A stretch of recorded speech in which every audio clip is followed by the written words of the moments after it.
Welcome, everyone, to the Wikipedia assignment, How Students Are Making History by Writing About the Past. My name is Brendan Gillis. I'm the Director of Teaching and Learning for the American Historical Association. I'm also an Associate Professor of History at Lamar University in Beaumont, Texas. It's my pleasure to welcome you to a roundtable discussion featuring 4 historians who have adopted open pedagogical practice into their curricula by incorporating Wikipedia assignments into their courses. The conversation will address what role getting our students to engage with Wikipedia might play in addressing many of the challenges facing humanities education today, as well as how you can integrate this pedagogical activity into your own teaching. This presentation is part of AHA Learn, a series of online programs that provide a forum for compelling ideas and important conversations in history education. Our roundtable today is presented as part of a partnership with Wiki Education, which seeks to build connections between universities and Wikipedia and other Wikimedia projects in the United States and Canada. It is my distinct pleasure to introduce our moderator, Helaine Blumenthal, a senior program manager at Wiki Education for almost a decade. Helaine completed a PhD in modern European and Jewish history from the University of California, Berkeley, and now uses her academic training and experience to further the open knowledge movement. Helaine has supported thousands of faculty and students as they learn how to contribute to Wikipedia as participants in Wiki Education's Wikipedia student program. She has overseen the program's expansion and has engaged to work to deepen Wiki Education's relationships with important stakeholders. Helaine is blind, and her disability informs her commitment to open access. Now I'll hand things over to Helaine, and many thanks for joining us today. Excellent. Thank you so much, Brendan. Can you hear me all right? Just double checking. Okay, great. Thank you so much again, Brendan, and Jake, and to the American Historical Association for putting this event together today. I am really excited about Wiki Education's partnership with the American Historical Association, both on a professional and a personal level. As Brendan mentioned, my own background is in history. My own PhD is in history, so this work is near and dear to my heart. As Brendan mentioned, we are joined today by 4 amazing participants in this Wikipedia initiative, and I'm going to let them introduce themselves very briefly, and then I'm going to bring it back to me. I'm going to give you guys a brief background on Wiki Education and our work and about the topic that we're going to be speaking about today, and then we'll start the roundtable. So I'm going to start with Shira. Shira, can you start us off by telling us, your name, your institution, and your field of study? Absolutely. Thanks, Helaine. Really excited to be here. My name is Shira Klein. I am Associate Professor of History and Chair of the History Department at Chapman University, which is about an hour from LA. It's in Orange County. And my 2 areas of expertise are Italian Jewish history. My book is called Italy's Jews from Emancipation to Fascism. It came out with Cambridge University Press. And my other area of expertise is the digital humanities. And I co-authored an article that I'll speak more about later on Wikipedia's distortion of Holocaust history. I have been, I've been working with Wiki Education for the last 12 years, I think. I'll say more soon about my experience with them. So do you want me to popcorn it over, Helaine? Sure, that'd be great. Thanks, Shira. Yeah, I'll popcorn it over to Heather. Hi, everybody. I'm Heather Sharkey from the University of Pennsylvania. I'm chair of the Department of Near Eastern Languages and Civilizations, which is going to change its name to become Middle Eastern Languages and Cultures on July 1st. I'm a historian of the Middle East and North Africa. I've written a lot on Sudanese and Egyptian history, late Ottoman history, histories of nationalism, colonialism, and post-colonialism, and also increasingly, I've been venturing into food history, which is some of the areas where I've been applying my interest in working with students on Wikipedia. And so now I'll go over to David James. Thank you, Heather, and thank you, Helaine, for the invitation to participate. My name is David James Gonzales, and I go by DJ. I'm at Brigham Young University in Provo, Utah, which is about 40 minutes south of Salt Lake City. I'm an assistant professor. I've been here since 2018 and began teaching with Wikipedia right around that time. My specialties are, I'm an Americanist, mostly 20th century. I do immigration, Latinos, and civil rights. My forthcoming book actually focuses on the Mexican-American civil rights struggle against desegregation in Orange County, California, which is where Kira is. So I'll toss it over to David. David, I think you got cut off in the middle of your introduction, so why don't you introduce yourself again? Sure. I hope it wasn't something I said. I'm David Sartorius. I teach at the University of Maryland. My field is Latin America and the Caribbean. I write about Cuba, so I've authored a book about the racial politics of pro-colonial loyalty, and I'm working on a book about the history of passports. So I also teach courses on the history of socialism in addition to Latin America, Caribbean, and African diaspora history. Thanks. Great. Thank you so much to Shira, Heather, DJ, and David for joining me today. I always love having an opportunity to interact with you guys. I also wanted to say thank you to my colleague Andres Vera, our Wiki Education's Equity Outreach Coordinator. He is also joining us today. He's kind of going to be in the background, though, answering people's questions in the Q&A, but I just wanted to call out Andres to thank you as well. Okay, so as I mentioned, I'm going to talk a little bit just for a couple of minutes here about Wiki Education and the work that we do, so you have a little bit of a better context for the conversation we're going to have today. As Brendan mentioned, Wiki Education is a small nonprofit organization, and our mission, broadly speaking, is to connect the worlds of academia and other knowledge-based institutions such as libraries, archives, museums, with the open knowledge movement that we all know of as Wikipedia. In a nutshell, what we try to do is get all of this incredible expertise and knowledge that is often behind paywalls for the public at large into an open and accessible format, and that is in the form of Wikipedia. So the world has access to reliable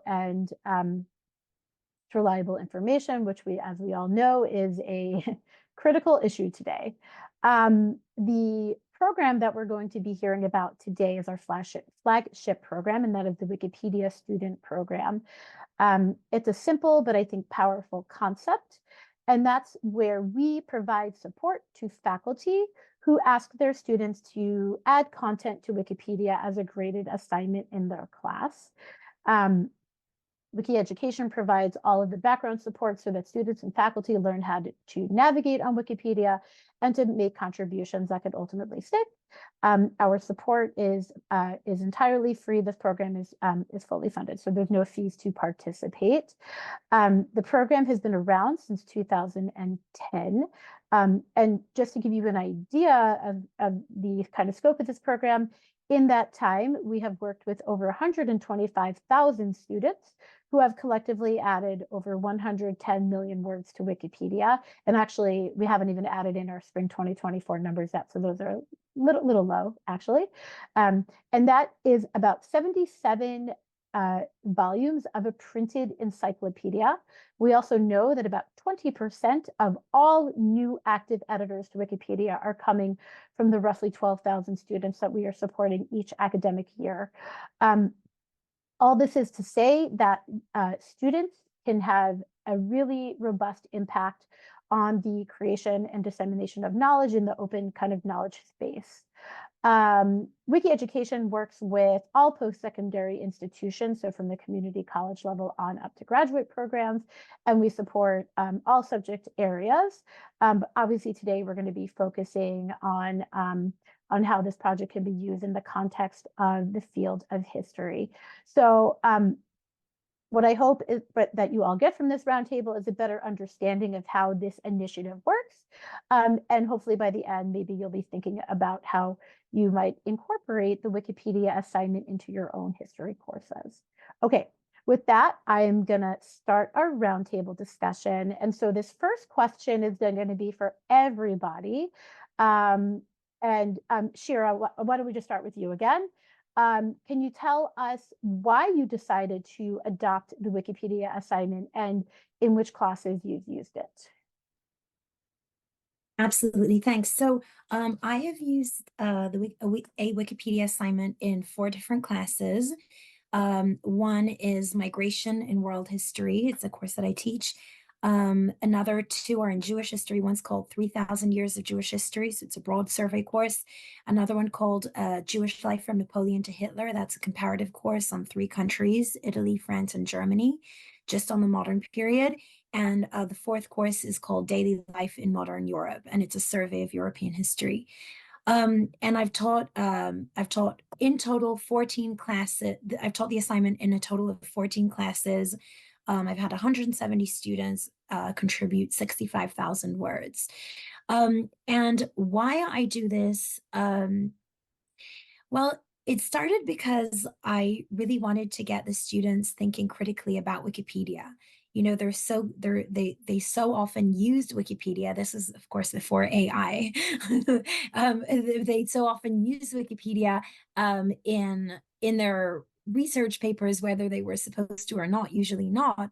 And I wanted to show them what goes into Wikipedia and who edits it, and basically show them, you know, it's people like you. So trust it or don't trust it, but know what's going into the making of Wikipedia and the information there.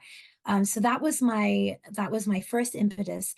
But once I started doing it, I got all sorts of other reasons, because it was such a terrific process.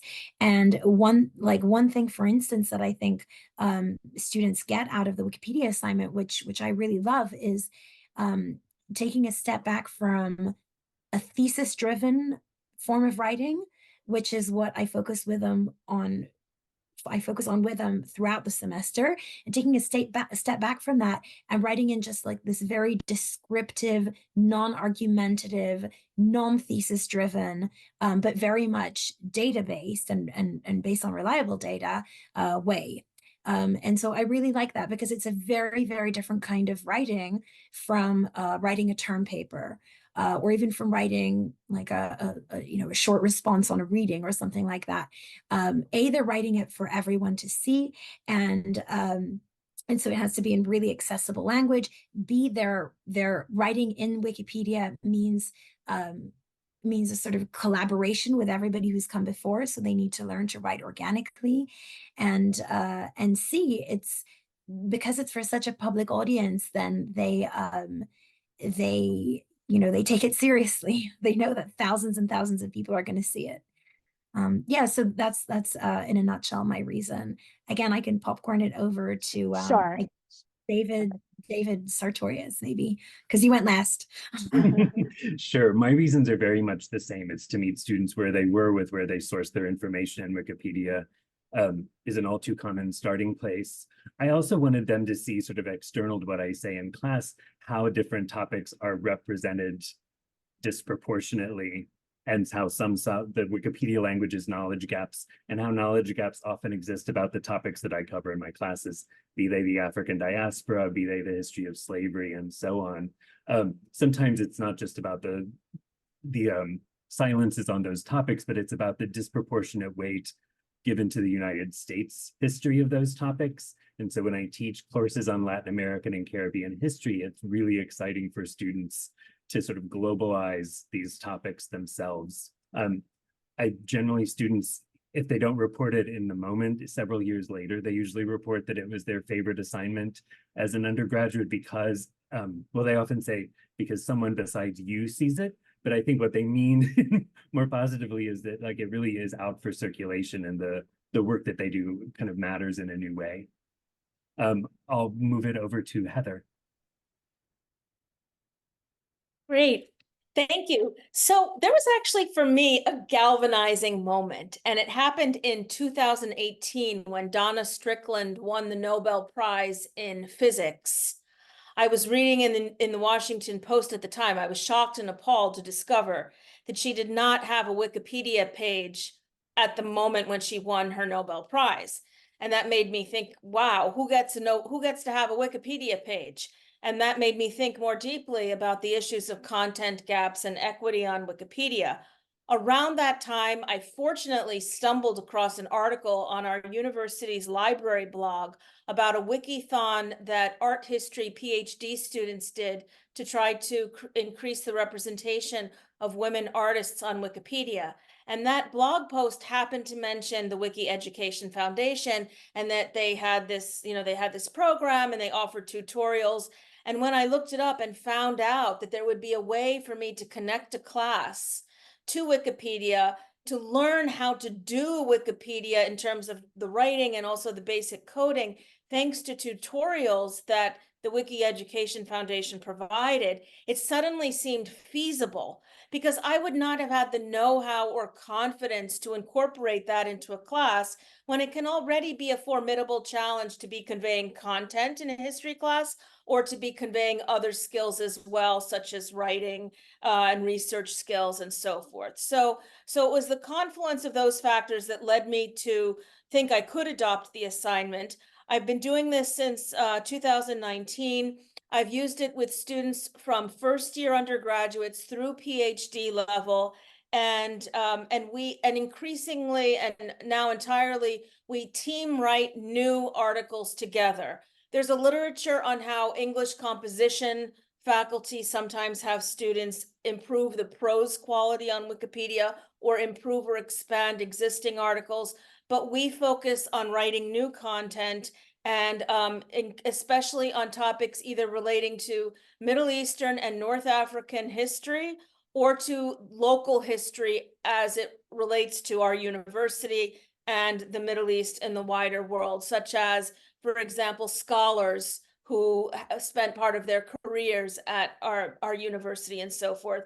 And that makes students also aware, I think, of their own roles in history, the roles of where they are now in a physical place and time, and how they can responsibly and productively engage with it. So that's what we do. And in the articles that we write, we tend to focus especially on women's history, the history of monuments and buildings, and to some extent also objects in museums. And DJ. All right, yeah, I'm going to be a little repetitive here, but let's see. So I primarily use the Wikipedia assignment in my U.S. History Survey course, which at our university I teach the second half of that, so everything from Reconstruction forward. I have used it in a couple other more thematic classes, but have the biggest pool of data from this survey class. And since 2018, my students have produced about 180 original articles. So like Heather, the focus with this assignment has been to have students use it in lieu of like a final argumentative essay, which is something that Shira mentioned also. And that was part of the motivation. Frankly, I got sick of reading a lot of the very same kind of, essays, and I just didn't see, I wondered how helpful it was for students, right? They were just treating it as any other thing, hoop to jump over to get finished with the class. And so that was a bit frustrating. And I can't remember exactly how I found the Wikipedia assignment, but I was looking for something that was very public facing, online, could be published online, thought about creating, a course website, and somehow came across the Wiki Education project. And as mentioned, I think by Heather, with all the support that is built into it, I thought, okay, I could do this, because I had never to that point written a Wikipedia article. So I love it because it's an alternative, as mentioned, to the thesis-driven essay. I found that, students pretty much, it's almost all they're asked to do, that style of writing, that argumentative, persuasive type, and they've learned very well how to do it. But this leads to their own, gaps in their own knowledge, content gaps, and they cherry pick their data. And so I appreciated the fact that this assignment really emphasizes both a different tone of writing, type of neutral, unbiased, has to be balanced, right, in their source work. And so I wanted an assignment that could be both public facing, something as mentioned that could be seen afterwards, have a much broader audience. So it'd be civically engaged in that way. They are using the historical content knowledge they've gained and the skills, the methodological skills they've gained throughout the semester, and they're to make a better world, if you will, right? I mean, they're using what they have access to, tremendous university databases, right? And in my assignment, they have to use those. Half of their 12 sources minimum must be peer reviewed. And I mostly require that most of their, pretty much all of the sources have to be obtained through the university websites. It also teaches great civic online reasoning skills. And in a generation for students that are kind of obsessed with being, influencers themselves, I see this as a step where they can be producers of knowledge rather than just consumers of information. So for those reasons, I really enjoy the assignment. Wow, those are just amazing. I just love hearing all of your perspectives. And thank you, DJ, for you pointed out, you had never edited Wikipedia yourself, and I just wanted to follow that up by saying that 99% of the faculty that we work with have never edited Wikipedia. And in fact, they don't even edit Wikipedia on a regular basis. That's not the point of this program. Like you guys are the subject matter experts. And that's, and that's your real value here, right? That you can offer your students that guidance on how to add reliable content in your particular fields of study.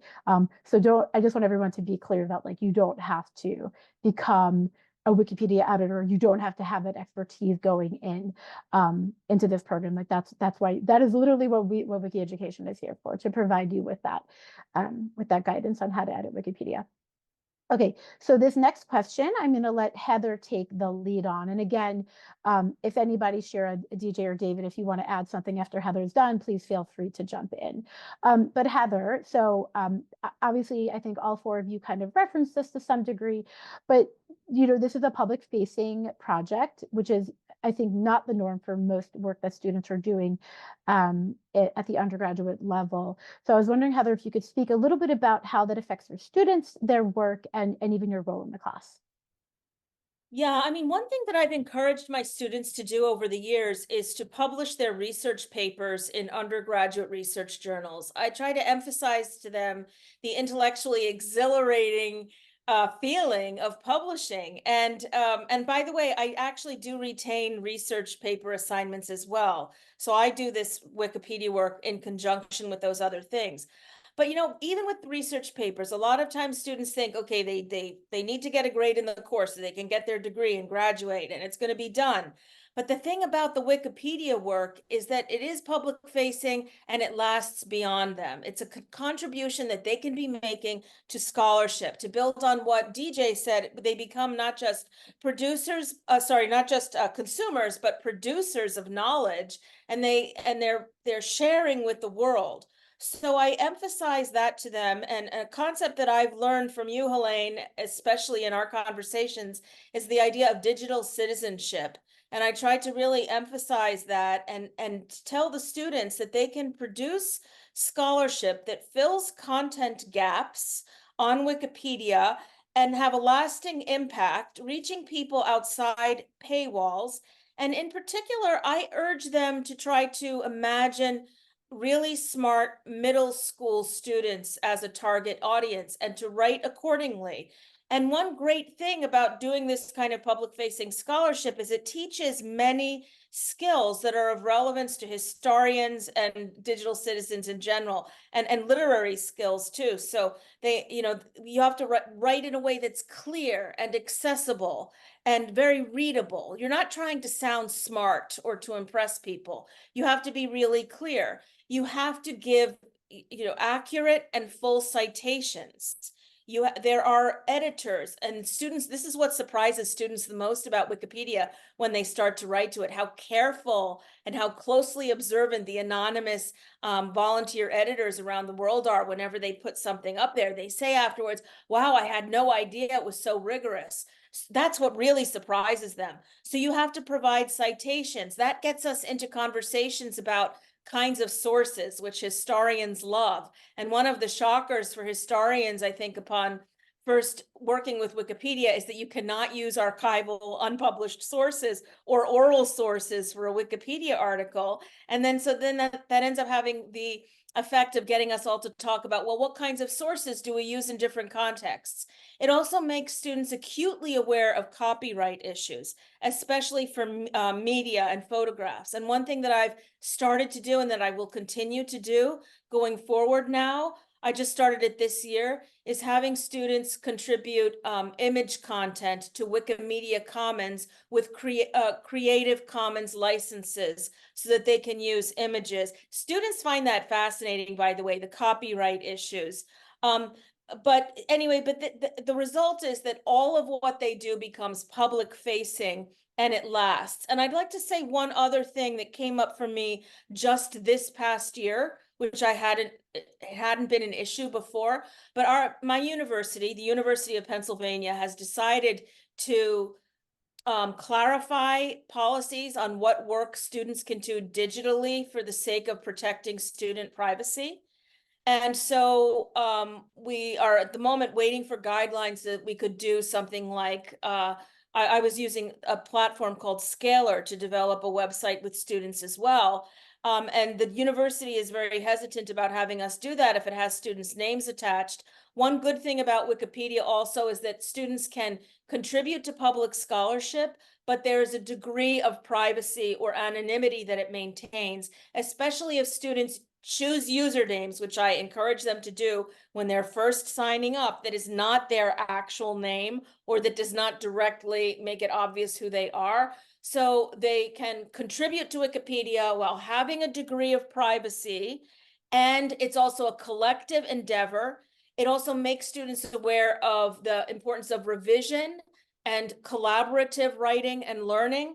And no Wikipedia article is a fixed thing, like a closed box.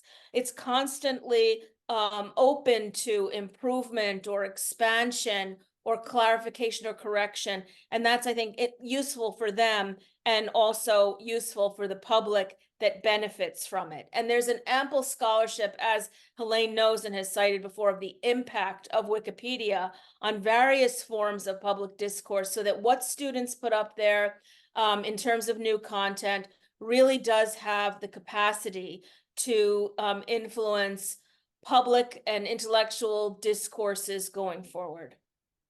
Yeah, thank you, Heather, for pointing that out. Andreas, maybe you can, if you can find those articles, there's been some really interesting research coming out of a researcher at MIT about how Wikipedia, it's not just a place where information goes in, but information comes out. And there's some really compelling evidence that the knowledge put on Wikipedia actually influences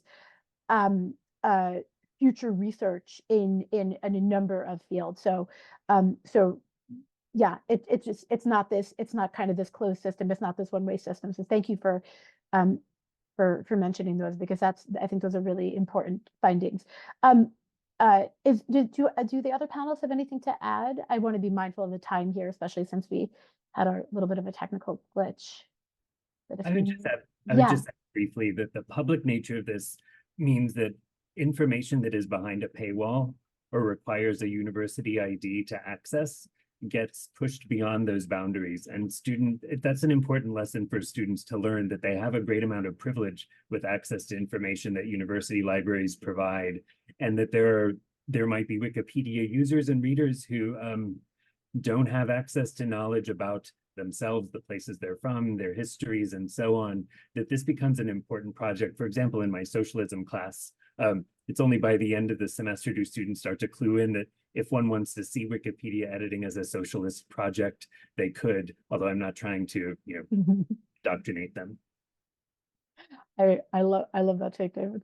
Well, okay, David, let's stick with you then, and for the next question. And I think we've already touched on some of this already, but as somebody who has taught with Wikipedia for some time, I was wondering if you could expand. I know Heather kind of talked about this a little bit.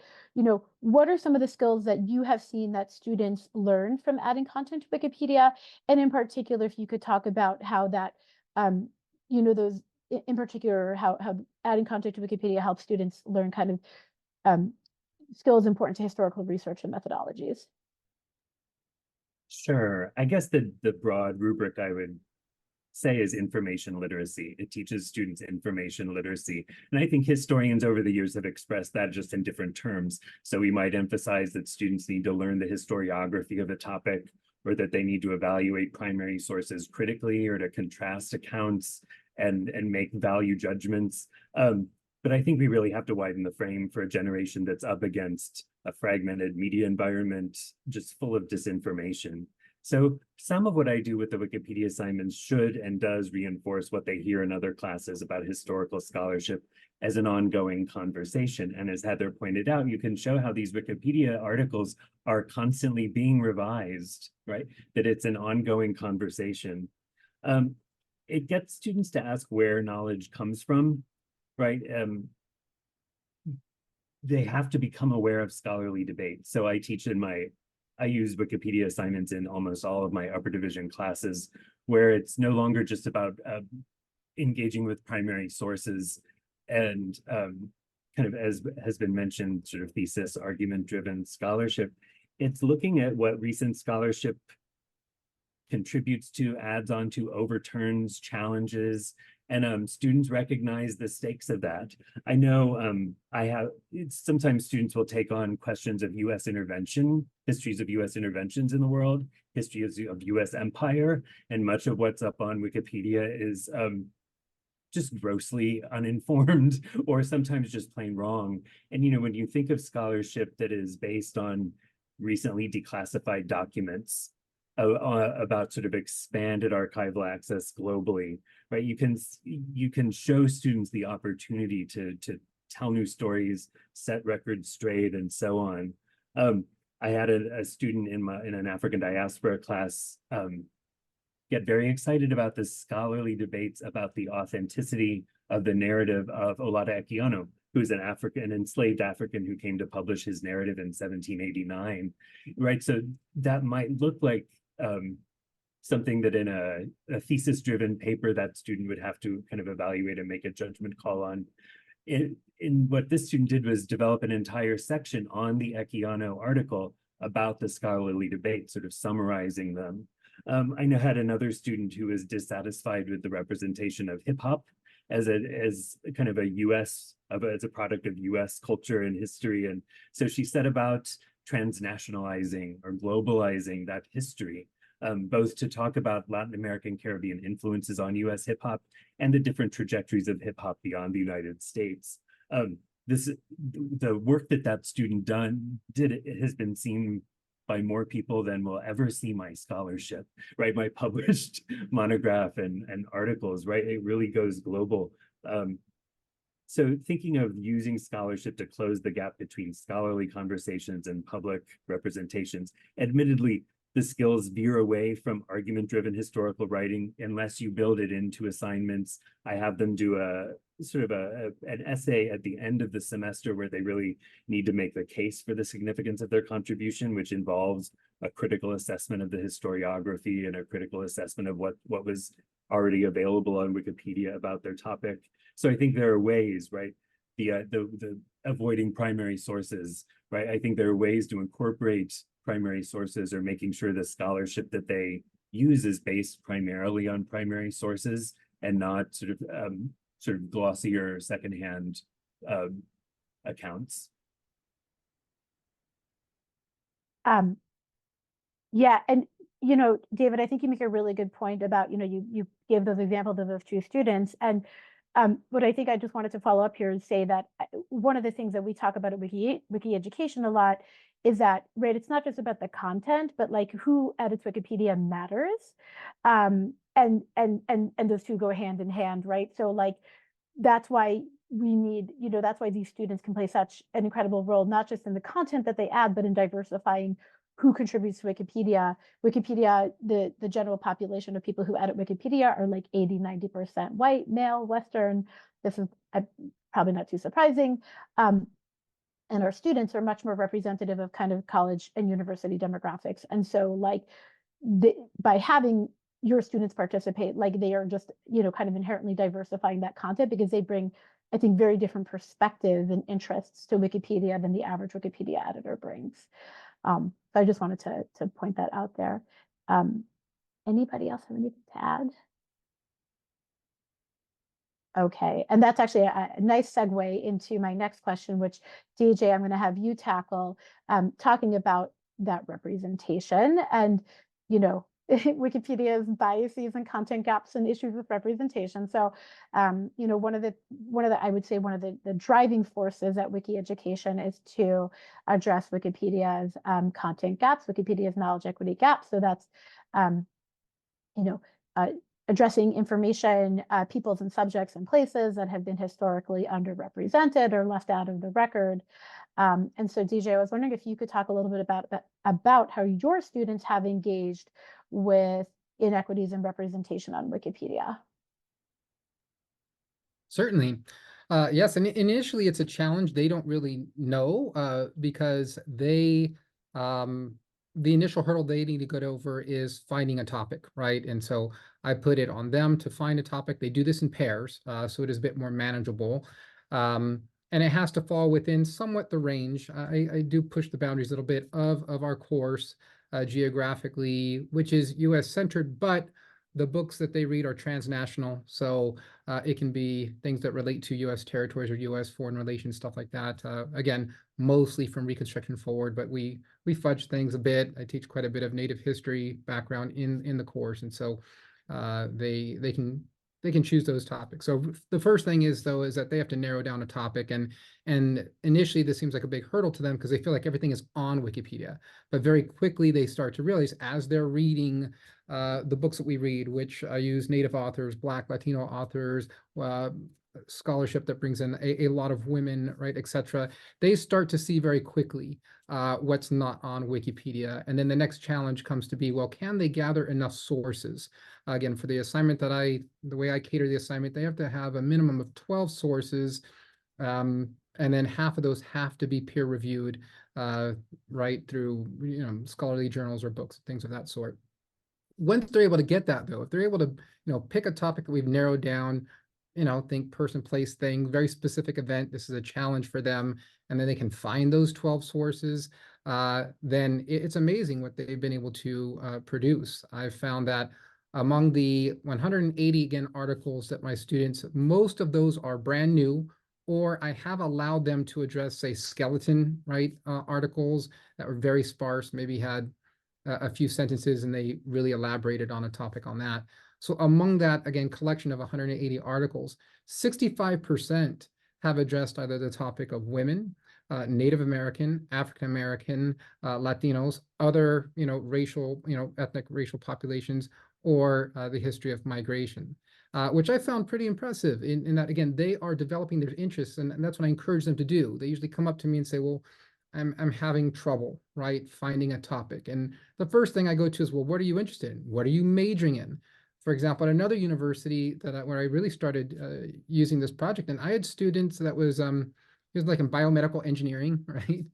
And so he partnered with someone and they wrote an article on Chumash, that's an indigenous group in Southern California, San Diego region, on Chumash medicinal practices, right? So it was just, I wouldn't have thought of that.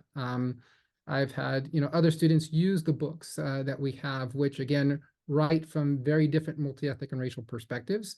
And so picking up on topics, something like the Cuban Solidarity Movement, which in its title makes you think takes place in Cuba, but it's actually occurring in the United States during Reconstruction from coast to coast, right, to support the Cuban Revolution, right? Various things like that.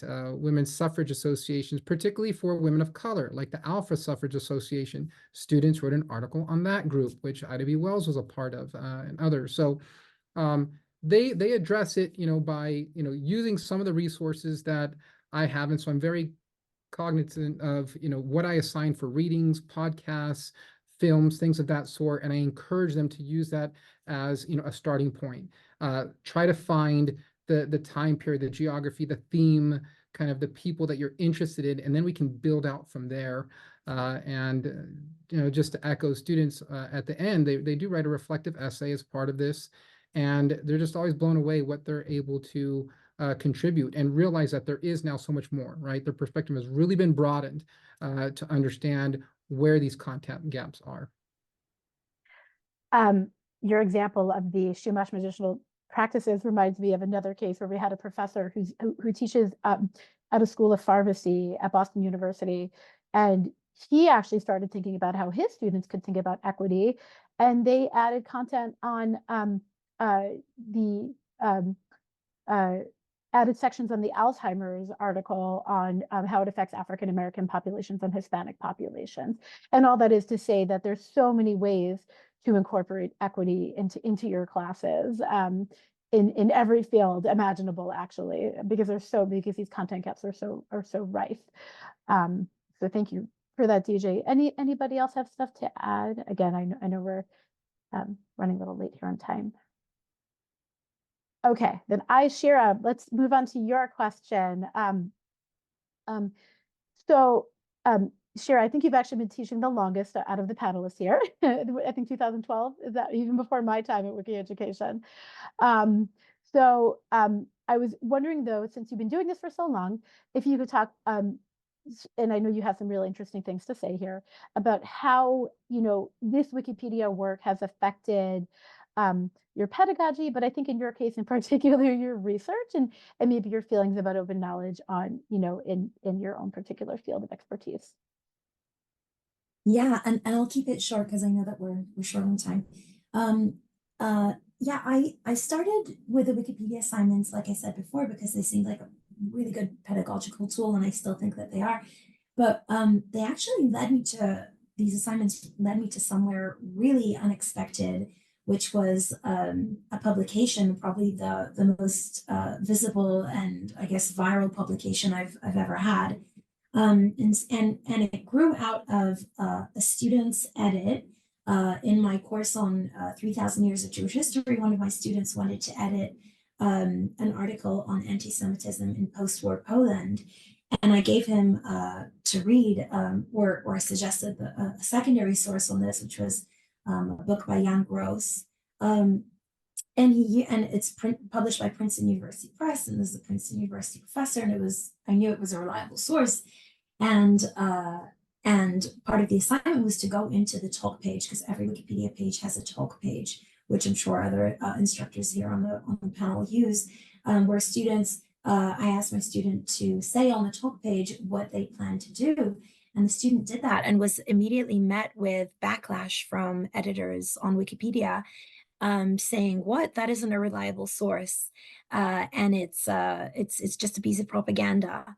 And I was really struck by this, and I remember contacting Helaine and saying, what do you do with this? Like, if the Wikipedia editorial community is hostile to students, and we discussed some ways of coping with it. But for me, it was this warning bell that something very odd was happening on Wikipedia. Why would this secondary source be termed propaganda? And it turned out to be the edge of the very tip of the iceberg, because it turned out that there was this whole really disturbing phenomenon on Wikipedia of a group of editors who I later wrote about in this essay. I've called them the distortionists, and they were just going from article to article to article in the field of Holocaust history, and particularly as far as Poland is concerned, and just inserting wrong information that aligned very closely with far-right Polish nationalists and their view of history. And so I ended up teaming up with a professor of Polish Jewish history, and we wrote an article on Wikipedia's distortion of Holocaust history. And like I said, it's gone viral. Maybe Andres or Helaine can put the link in the chat, or I will. And it's had 54,000 views, and it has led to other ideas that I've had for research, and thinking of looking now at distortion in the Hebrew Wikipedia, because there's so much of that as well. But basically, this Wikipedia assignment led me to understand this vast underbelly of Wikipedia, what goes on behind the scenes, and all of the edits that are made by everyone. You know, it's basically, we're all historians here, so it is basically this vast archive that is constantly changing. It's dynamic, but it always, there is a record of every single thing that was ever done on Wikipedia. So it is very accessible to historians, and we can look at it as an archive. So that's what my work has led me to. And I'll turn it back to you, Helaine, because I know that we're 4 minutes from the end. Yeah. Maybe Andres or Shira. Yeah, somebody can put the link in there to share. It is an amazing read. And Shira, I actually remember that moment when you reached out to me about this as my own field is East European Jewish history, and I knew the source well, and I was also shocked. So, and as we said, it was just the tip of the iceberg, and it's incredibly important research. But just goes to show that, Wikipedia is this just like vast world with lots of intricacies. It's a much more, I think, complex environment than anybody kind of understands. And I know, like, even Shira and Heather, we've had some conversations in other contexts about, Wikipedia studies as its own field at this point, because it's such a vast kind of like behemoth in and of itself, that there's so many opportunities just for research about Wikipedia itself. Okay, well, in the interest of time here, I want to thank all of you, Shira, Heather, David, and DJ, for joining us today. This was such an interesting conversation. Andres, thank you for being in the Q&A. Jake and Brendan for putting this on. I do want to just mention a few opportunities coming up. So Wiki Education will be opening up our kind of enrollment for fall 2024 in the next couple of weeks. Andres, I think you put in there the website teach.wikiedu.org. That's where you can go to sign up, but we'll also be following up with everybody here today about information about how you can get started.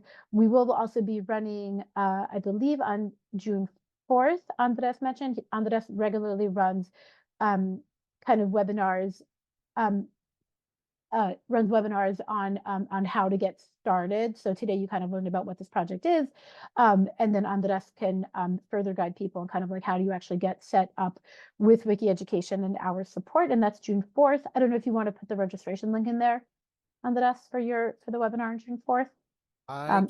Sure, I can. Yeah, that'd be great. Why don't you just put that directly in there? And again, we'll follow up with this information as well. But since we've got you guys, if anybody kind of wants to sign up for that.